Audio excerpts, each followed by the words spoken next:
เฮ็ดปุ๊บแล้วก็ว่าเขาอยากเป็นเกย์แหละสไตล์ของเฮียนไปนำเขาเฮียนไปเฮียนมาเนาะโอ้อยากเป็นเกย์เลยนี่เขาเปิดทุกซองเนาะเปิดซองปุ๊บแล้วเขาอยากเป็นเกย์เลยโอ้อยากเป็นเกย์นี่อันน่ะ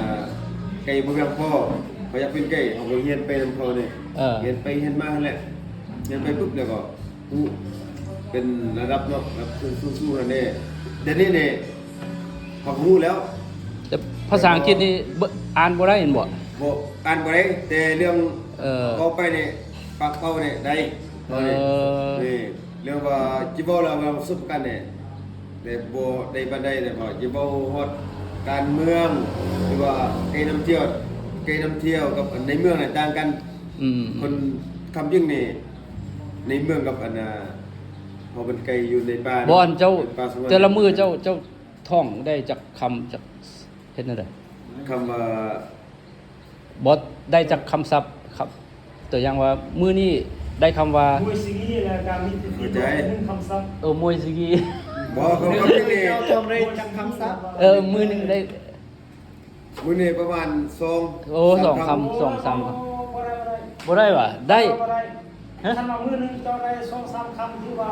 10ทีเดียวว่า30มื้อได้60คำ60ต้อง10คำบ่แบบเข้าใจแบบอันคือธนาบ่นี่แต่มื้อนึงนี่เจ้าเรียนภาษาอังกฤษเนี่ยมื้อนึงเนาะแต่มื้อนึงเจ้ารู้3ข้อมันน่ะนี่3ข้อนี่3ข้อมันน่ะแสดงน่ะแต่อันเฮาเรียนทุกมื้อนี่เขาเรียนนำตามเรียนนี่มื้อนึงนี่เขาได้แล้วเริ่มต้นเนี่ยตอนเราจะเป็นไก่เนี่ยจะเป็นไก่เดี๋ยวนี้นะมื้อนึงนี่2คำหรือว่า3คำนี่เราต้องเอาไปในสมองมันน่ะแล้วบางทีเฮาเขียนปะมันน่ะเขียนใส่เนาะอยู่ในอันปึ้มเฮานั่นน่ะเขียนปะใส่ปุ๊บลูกแต่เช้าเฮาต้องปึ้งได้เฮาเขียนว่าเมื่อวานเฮาคิดอันน่ะเขียนยังแดว่ายังแดตำเรียนอันนี้เฮาต้องมันบ่คืนอีกอันนี้แต่เขาบอกนี่นี่ที่ว่าเนี่ยเรื่องมันสุดการนี่แต่ตัวเขาเนี่ยเขาคุมของตัวเองแล้วในทางเอาเจ้าเป็นผู้ช่วยมาได้จักปีจึงมาได้เป็นลีดแต่เขาเรื่องจะปีวะแต่เขาบอกได้3 ปี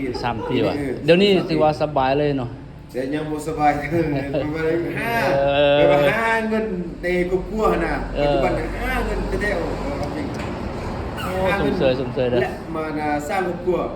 เฮาเป็นคนนั้นเมืองนาเลรวมท่าแหละยกใหญ่อยู่กับแก้วเอาจากอัน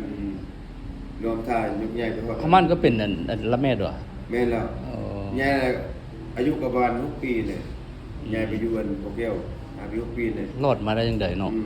รู้แล้วก็โดนกำแพงวางแล้วก็ไปฮอดทุกลงแก้วด้วยใช่ไหมสุดยอดเลยโดนคำจริงเขาว่าที่ว่าคำจริงเนี่ยว่าเขาอยู่บ้านเก่านะปึ๊กแท้เพราะว่าจริงบ้านเนี่ยบ้านเต้นะบ้านเต้เขาบักโอ้เนี่ยเขาเนี่ยคู่นะอาจารย์เขาเต้ยวนทางเดินแนวเงี้ยเนี่ยเต้เป็นบักโอ้เนี่ยเต้ลิ้นเนี่ยคือว่าดีใจเลยว่ะได้เตะบัตรทั้งทำบินนั่นเนาะคือว่าโอ้ดีใจตอนท่านคือว่าทันสมัยขนาดนั้นแบบว่าครูอาจารย์คือว่าอันน่ะบ้านลูกนึงว่าซื้อไว้หั่นเด้ใส่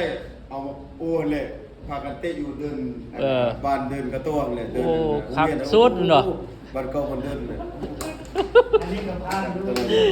เด้พอทำจริงนะบ่แม่นเอาตัวสุดยอดโอ้สมเสยเด้อ